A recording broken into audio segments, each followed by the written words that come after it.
Salut à tous. Donc première vidéo sur, cette chaîne YouTube. Donc je dis cette chaîne YouTube parce que c'est vrai que j'en ai une autre. Il y en a peut-être certains qui me connaissent, pour, ce que je fais à côté. Je restaure, notamment, des voitures, une RX-7 et tout ça. Bon bref, peu importe, on n'est pas là pour parler de ça.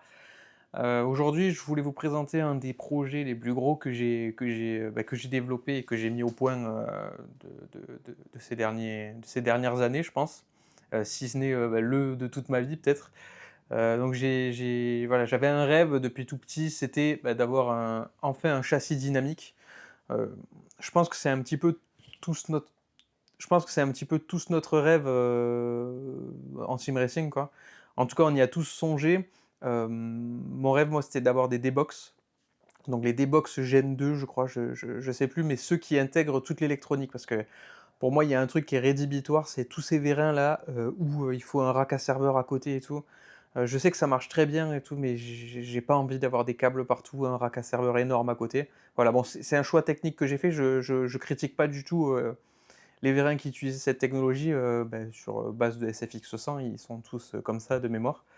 Non, moi je voulais vraiment, les D-Box, Gen, je sais plus combien, mais c'était hors de prix, quoi. Je crois que c'est au minimum 10 000 € jusqu'à 15 000 €, donc à moins d'être un professionnel, il y a aucun moyen d'amortir des D-Box, de cette génération-là. Donc j'étais un petit peu coincé entre le fait de faire comme tout le monde, d'acheter des SFX 100 et puis de me taper le rack à serveur avec des câbles partout et tout, ou je me suis dit: «C'est pas possible, il y a de forcément y avoir une solution, quoi». Donc voilà, donc c'est mes vérins que je vais vous présenter aujourd'hui. Hop.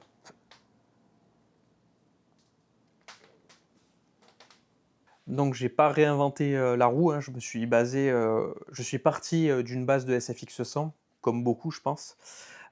Sauf que, j'ai décidé d'intégrer toute la partie électronique à l'intérieur des vérins pour, entre guillemets, je me suis inspiré des D-Box, quoi. Sauf que l'idée ici, c'était de faire des vérins abordables à pas cher pour essayer, d'apporter une solution dynamique à tous les, pas à tout le monde, parce qu'il y a pas tout le monde qui mettra quand même ce prix-là dans des vérins, mais au plus grand nombre, quoi. Et voilà, donc pour parler un petit peu des specs, cette présentation, elle va être un peu brouillonne. Je suis pas un spécialiste des présentations du matériel et tout ça. En plus, je présente un truc que j'ai fabriqué moi, donc je suis pas sûr d'être totalement objectif, mais je vais faire au mieux en tout cas pour l'être. Et donc pour parler un petit peu des specs, donc ils ont 80 millimètres de course, donc je vais revenir après pourquoi j'ai choisi, 80 millimètres, et ils ont 400 millimètres par seconde d'accélération, et ça fait toute la différence. J'ai fait des choix techniques à l'intérieur des vérins qui ont été un petit peu durs à gérer, mais qui derrière, apportent clairement leurs fruits. Vous allez voir la réactivité et la rapidité des vérins, c'est le top du top, et voilà. Donc pourquoi les 80 millimètres de course? Alors, pour 2 raisons. La première, c'est que c'est pour moi, hein, c'est mon avis. Il y aura peut-être des avis différents, mais pour moi, 150 millimètres de course, par exemple, sur du sim racing, c'est complètement inutile. C'est inutile parce que, en fait, on se rend compte qu'on n'utilise que 40 millimètres, 50 millimètres, allez 60 millimètres de débattement grand maximum. Au-delà, on a l'impression de conduire un bateau, quoi. Et généralement, on conduit soit des voitures de sport, soit des voitures de course. On n'a pas des débattements de 15 centimètres où on se retrouve, brassé comme ça, comme dans un bateau. Clairement, moi, ça j'aime pas du tout. Donc ça, c'est la raison numéro 1. Surtout que 80 millimètres, ça suffit aussi en flight sim, hein. On prend quand même vachement d'angle, même avec 80 millimètres. Et surtout, la deuxième raison, c'est ça. La deuxième raison, c'est ça, c'est l'encombrement. Vous voyez là, c'est un châssis Simlab, donc avec des rails en 160. Bon, ça vient s'intégrer parfaitement, sur l'épaisseur du rail en 160, et on se retrouve du coup avec un moteur qui est pas trop haut, et vraiment, vraiment, c'est sympa, quoi. Vraiment, c'est sympa, on garde vraiment de la compacité. J'aurais totalement pu, en faire en 150 millimètres. Je pourrais plus tard en faire en 150 millimètres, s'il y a de la demande et si les gens ressentent, le besoin. Mais bon voilà, là il fallait trancher, il fallait faire un choix. Ça permet de réduire les coûts, ça permet, heu, d'exploiter 80 de la course du vérin, parce que vous verrez si vous en essayez, trop de courses, c'est pas possible, quoi. C'est pas possible, ça donne la gerbe, on a l'impression de conduire un bateau.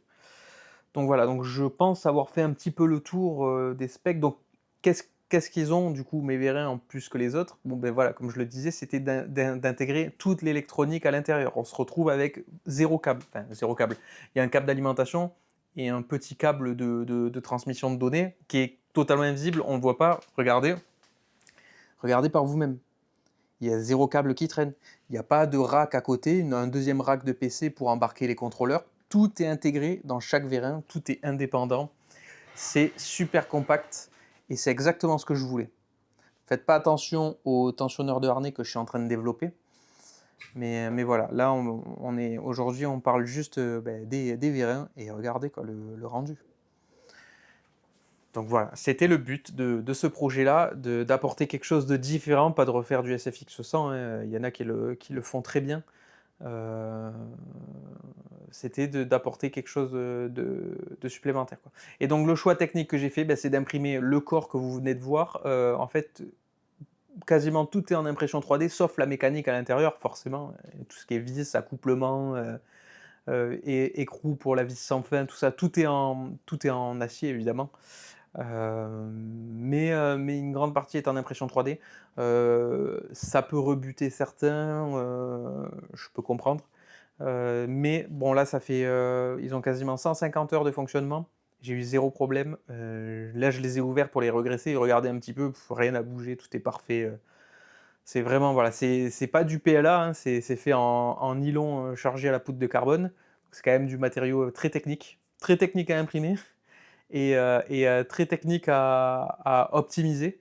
Mais quand on y arrive, ça fait vraiment du matériau synthétique très très solide, quoi. Donc voilà, donc on va maintenant passer sur le test en dynamique. Je pense avoir fait le tour de ce que je peux vous dire. C'est vraiment une présentation rapide, globale du système. Je ferai des trucs plus professionnels plus tard, mais voilà, là je fais un petit peu cette vidéo en urgence parce que j'ai un client qui m'a dit mais qu'est-ce que tu fais? Faut absolument que tu montres aux gens ce que tu fais, quoi. Si tu n'en parles pas, personne ne le saura ce que tu fais. Donc voilà, bon, j'en parle. Pourquoi je fais pas de pub aussi? Parce que de toute façon, j'ai pas la capacité de production d'en produire. C'est-à-dire que là, j'en ai un en stock.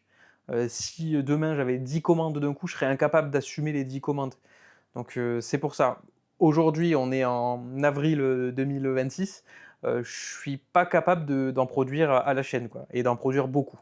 Donc ça va être de l'artisanat et c'est entre guillemets pour apporter une solution à des gens qui n'ont pas le budget d'acheter des D-Box à 10 000 euros, quoi. Donc voilà, allez, on va passer rapidement sur le test dynamique. J'ai volontairement désactivé le tensionneur de harnais que vous voyez derrière parce qu'il est encore en prototypage et il fait plus de bruit que les vérins. Donc le but ici c'est de présenter les vérins et de vous montrer le bruit qu'ils font et un petit peu comment ils se comportent à l'utilisation. Tout est paramétrable via SimHub Motion que je présenterai peut-être dans une autre vidéo pour expliquer aussi comment mettre en service les vérins. Mais voilà, ils sont, je crois, ouais, 40 balles, je crois que ça vaut le plugin et il est super, ça marche super bien. Donc voilà. Donc là, j'ai lancé Assetto Corsa avec des GT3 sur le Red Bull Ring. L'idée, c'est pas de faire des chronos, c'est juste de montrer un petit peu la réactivité des vérins et l'accélération qu'ils ont, qui est un bel atout de mes vérins. Donc c'est parti.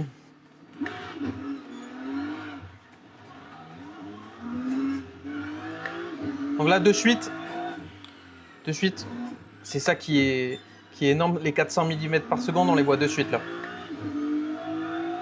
Là, tac, tac, on voit la réactivité des.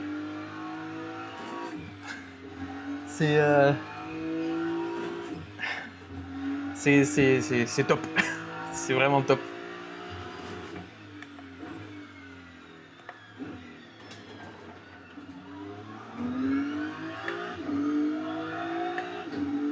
Bon, je vais éviter de trop parler parce que le but c'est de vous faire écouter les vérins travailler, que vous puissiez voir.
Donc là, ils sont réglés assez soft parce que j'aime pas quand il y a trop d'effets. Mais évidemment, on peut les faire bouger encore plus. Voilà, après ça c'est... J'ai raté mon freinage complet.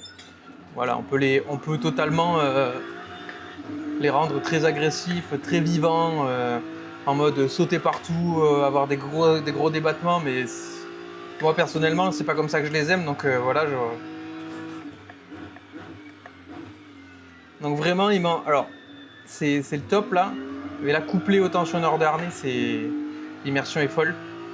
Là, c'est vrai que même de mettre les harnais au moins en fixe, ça rend l'immersion quand même bien meilleure. Je vous conseille quand même d'avoir des harnais, même montés en fixe. Parce qu'on est quand même projeté un petit peu en avant, même si c'est sûr, on n'est pas dans une vraie voiture, mais on est quand même projeté en avant, et du coup, d'être projeté sur des harnais fixes, ça rajoute une immersion sur les freinages, c'est vraiment sympa.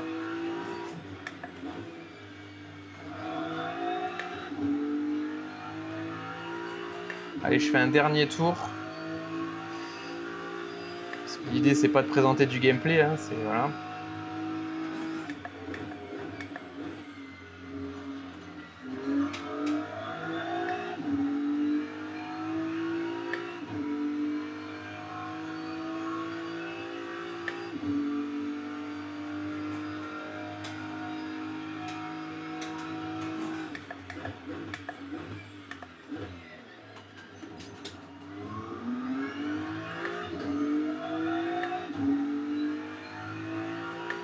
Vous voyez, c'est super silencieux, hein, le système. Bon, on l'entend pas hein, quand il y a on entend un peu les ventilos, mais voilà.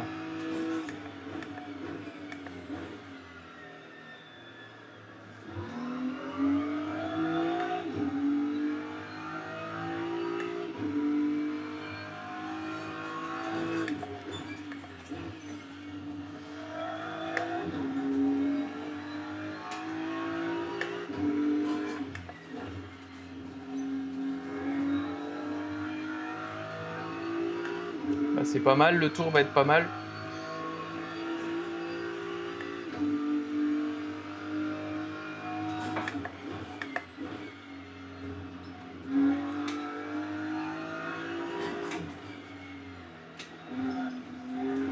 Même si on n'était pas là pour faire un chrono, on peut pas s'en empêcher. C'est pas le chrono du siècle, mais... Allez, une 31.5.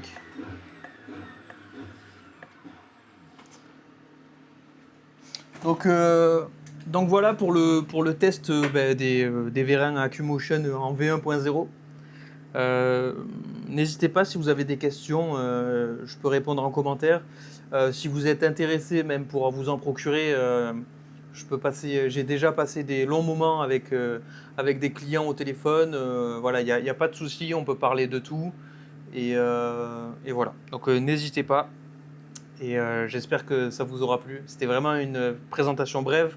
Je ferai ensuite des trucs peut-être un peu plus poussés, notamment pour les futurs utilisateurs, pour tout ce qui va être configuration et tout. Mais c'est top, hein, c'est top. Une fois qu'on y a goûté, voilà, c'est un investissement. Et encore que là, avec ma solution, c'est quand même un investissement qui est moindre. Mais derrière, les sensations, c'est vraiment sympa, quoi. Voilà. Donc à bientôt.